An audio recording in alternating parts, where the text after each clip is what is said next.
Hi, it's me, Lou. I'm back again to tell you the final part of my story. But first of all, do you remember what happened in the previous part? Well, in the last episode, things between Mark and I were really awkward. He knew that my parents got a divorce, but hadn't even texted me once. In that very difficult time, the only person who was really there for me was Will. He comforted my dad and offered to help him start a new business. This made me look at Will in a whole new light. Then, our ceremony along with a big photo shoot arrived, and a terrible incident happened to me. Aaliyah mocked me and pushed me into the pool. Will saved me this time, and then I realized that maybe it was Will who had saved me the last time too. Will led me to the parking lot, and his hand felt so warm in mine, I started to feel butterflies in my stomach. He'd helped my dad, and now he'd helped me. He was really going above and beyond. He drove me home, and that's when I decided to ask him if he was the person who'd broken the lock that night and rescued me. He just shook his head, so I said, "But the cufflink I found, it looks exactly like yours." Then he said, "Oh, probably just a coincidence." I decided to leave it after that. Even though he denied it, I still had a hunch it was him. Will dropped me off and came in to make sure I was okay. He offered to stay with me until Naomi got home, but I told him I'd be okay.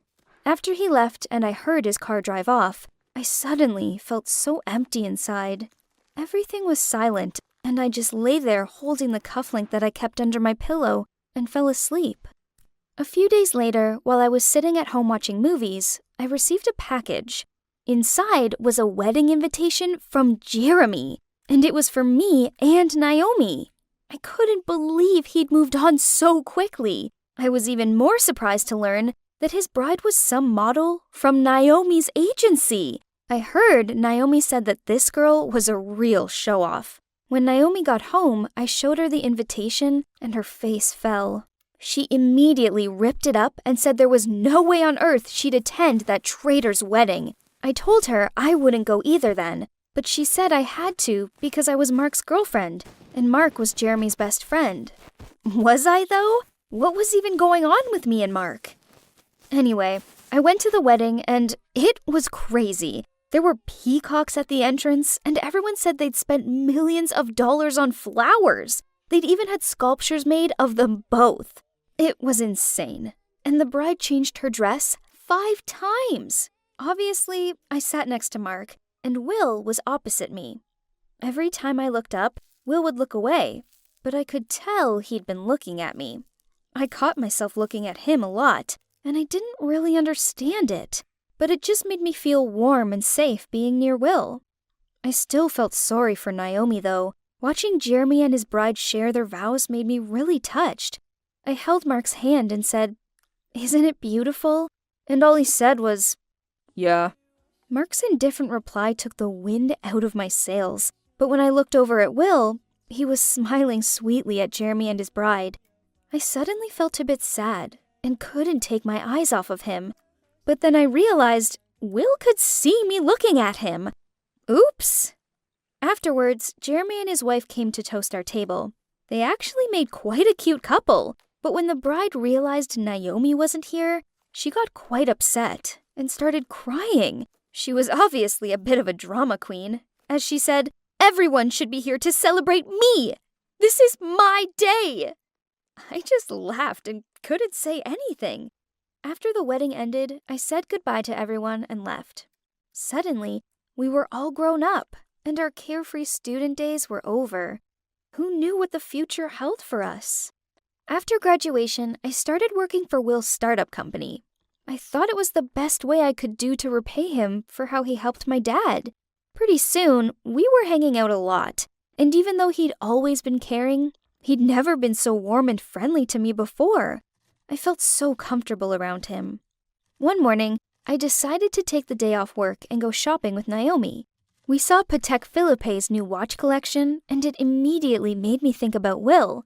I decided to buy him one to thank him for everything. When I got home, I texted Will and asked if he wanted to come for dinner on the weekend so I could give the watch to him. I was so excited when he said yes. As for things with Mark, it was just getting worse and worse. He was busy all the time and often away on business trips, so I barely saw him, and it made me feel really sad. Not just once did I ask myself if our love story would have a future. Then one morning, I received a message from him saying, I have something to tell you. Let's have dinner tonight. I'll pick you up at 7:30. Apparently, he asked me out on a date, but somehow I had a bad feeling. His tone was quite cold. Had something happened? That night, I put on my favorite dress and waited for him. He picked me up on time and took me to a very fancy restaurant. At first, we just caught up and spoke about normal things. Then, as we neared the end of the dinner, he said he needed to tell me something important. That feeling of anxiety washed over me again. I was shaking and sweating and just wanted him to spit it out.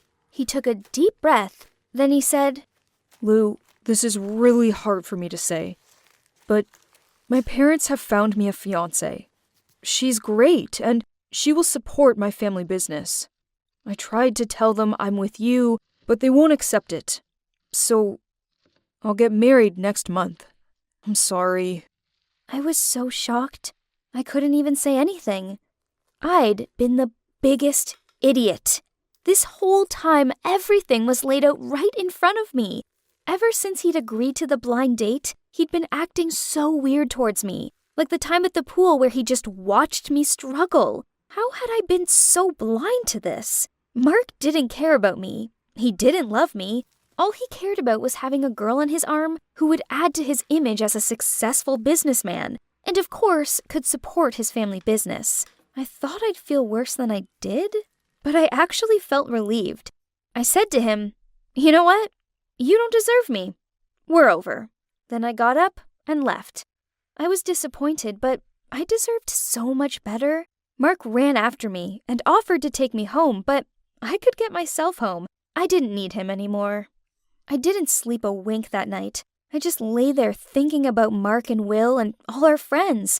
I still had dinner with Will at the weekend, and I didn't want to cancel it. Even though I didn't feel good, I knew Will would find a way to cheer me up like he always did. The weekend rolled around, and Will and I met at a restaurant near my house. He was carrying a bouquet of flowers, and I was surprised, but happy. You see, I knew he'd cheer me up. After we finished eating, I gave Will the watch. He wouldn't accept it, though, and even got a bit angry, saying, Why would you buy me such an expensive gift? You don't owe me anything, Lou. We're friends, and friends help each other out. I can't accept this.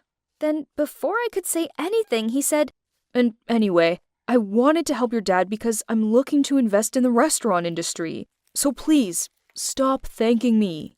Then he pushed the gift box back towards me. Will, please. I bought this for you because you're my friend and I care about you, and it made me think of you. If you're my friend, you'll take it. He rolled his eyes and said, Fine, but you really didn't have to. After that, things were a little awkward, and Will asked me if I was okay. Yes, that moment, my heart was full of confidence. I decided it was better just to tell him. So I told him what had happened between me and Mark. He was surprised at first, but after a moment of silence, he suddenly looked at me, and he smiled, and it made me so confused. Then he said, Do you want to know a secret? Then he told me that he was the mysterious stranger that had broken the lock that day, and that the cufflink which I picked up was his. The M in this stood for his surname, Mitchell. Oh my God, I knew it! I mean, I hadn't even thought about his surname before, but it all made sense. Of course it was him. He said he'd kept it a secret because he'd learned that Naomi locked me in the room and he didn't want to cause any tension at Plutus Heights. Then he confessed that he'd had a secret crush on me ever since we watched the sunset together in a small corner in his mansion. But after that, he knew Mark liked me, so he'd kept his crush a secret and just protected me from afar. Until now, when he could finally tell me how he really felt. I can't say I was surprised. I mean, I always felt Will had feelings for me, and if I'm honest with myself, I had feelings for him too, but I hadn't even realized. After he confessed, he asked me if I wanted to date him. I didn't know what to say. I was so confused. We were in a romantic restaurant with a love song playing in the background. It all just felt too much.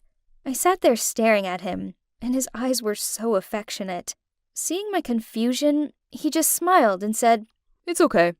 Take your time. I'll wait for you." Then he took me home, and before I got out of the car, he grabbed my hand and kissed it. I quickly said goodbye to him and ran into the house. Then I lay down on my bed and thought about what Will had said, that he'd wait for me. I must have fallen asleep because the next moment I was dreaming of me and Will walking along the beach at sunset. The next morning, I woke up and I knew my answer. I texted Will and asked if he could meet me in the park near my house.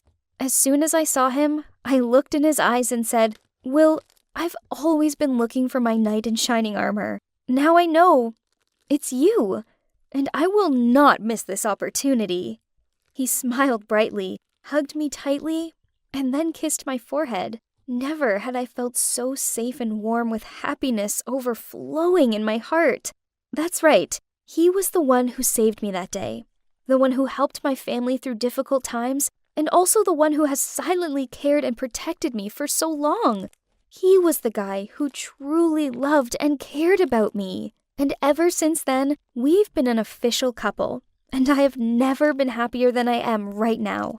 I've finally found the love of my life, and life couldn't be sweeter. Thank you so much for listening to my story. Did you guess that I'd end up with Will? He was the one for me all along. It just took me some time to realize. But the best things are often the things worth waiting for.